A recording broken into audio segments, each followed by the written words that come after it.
What's up, guys? It's Coach Grant with First Down Training. And today we're going to be breaking down this stutter go comeback here from Adam Thielen. This is one of the most complete routes that we've ever broken down on this page. We're going to be talking about why he decided to go with this specific release, why the stutter move worked so well, and why he was able to get so much separation at the top of the route. So I hope this video gives you guys some value, but also, fellas, if you're a wide receiver and you want to get more explosive off the line, you want to be more explosive off the snap, have some more speed at the top of the route, improve your grip strength, overall upper body strength, balance, explosiveness overall, check out that very first link in the description for our 2-month wide receiver gym bundle. So what it is, an 8-week workout program specifically for wide receivers in the gym. So it's all the specific exercises you need to do in the gym to improve all the things I mentioned above. We give you specific sets, repetitions, rest days, conditioning days, and all the above to help your game at the wide receiver position specifically. So check out that very first link in the description, fellas. Hope you guys can check out our 8-week wide receiver gym workout program. Let's get started. So first things first, here we got an inside shade DB and catch technique. So Thielen does a great job of keeping him honest to the inside. The stutter move obviously is great, and then obviously very smooth at the top of the break. So we're going to break this thing down from top to bottom. It's one of the most complete routes that I've seen. So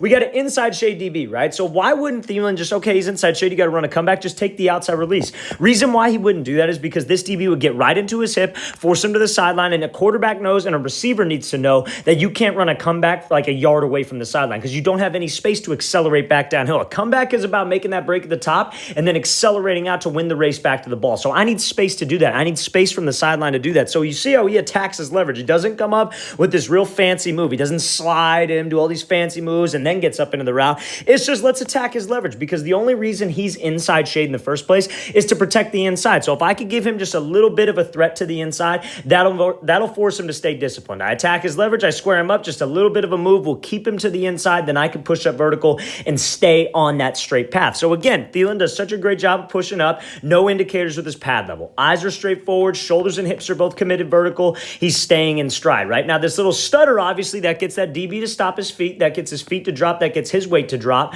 Now, again, this stutter comeback, fellas, this is not a situation you want to use when you come up to the line and you see that it's like, oh, it's cover zero. They're bringing the house at our quarterback. They're probably going to check out of this player. The quarterback won't be going to you at this play. This is probably like a 5-step progression, 5-step where this quarterback is getting depth on his drop, letting the play develop. Maybe it's off a play action. Maybe it's off of a sprint out. That's the only time you would want to work this type of thing. And but it's got to be a designed play specifically for it. This is not something you can just pull out. Oh, it's man coverage. Oh, I got a comeback route. I'm going to throw a stutter comeback in there. It's designed, right? So now, after this stutter, it's super important that, and I get that DB to stop his feet, that I really burst up vertical and I really sell this thing fade because everybody knows that this is built off of what? It's built off a stutter go. So when I run a stutter go, I got to make it look the exact same. I give a little stutter, then I burst up. I go from 0, 100, and then that 100 is this position right here, or this portion of the route. So good pad level, staying in stride, eyes straight forward. Now, he does a great job of selling this thing even more with the peek back. I don't even think this is 100% necessary, but for him to be able to throw this type of move on this specific route, that shows you how complete of a route runner Thielen is because a peek back is something that's very tough to do. A lot of receivers struggle with it because when you guys peek back,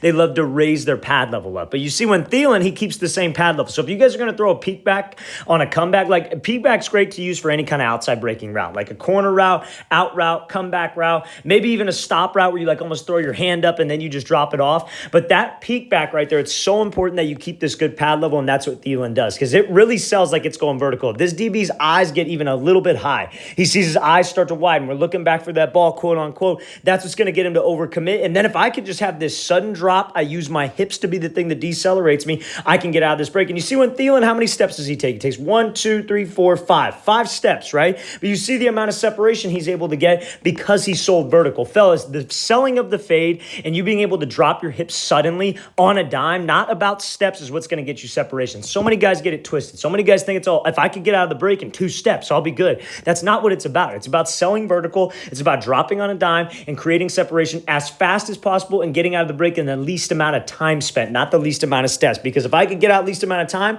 and I could accelerate back to that ball and continue to drive my arms, I'll win this route every single time. And this is all the separation that I need. That's a great complete route there from Thielen, from the release all the way to the top of the route. Let's watch the thing again, full speed. Great job keeping the DB honest to the inside shade. We want to attack his leverage because he's inside leverage and then snap this thing off and accelerate back to that ball. Great route. All right, guys, we want to thank you for watching. I really appreciate if you guys have any questions at all, please don't hesitate to leave those in the comments below. I always appreciate the feedback. I always appreciate you guys' suggestions, so I want to thank you for that. And also, fellas, 8-week-long wide receiver gym training program, specific exercises wide receivers need to do in the gym to improve their on-field performance. Hope you guys guys could check that out. Very first link in the description. I'll see you guys next time.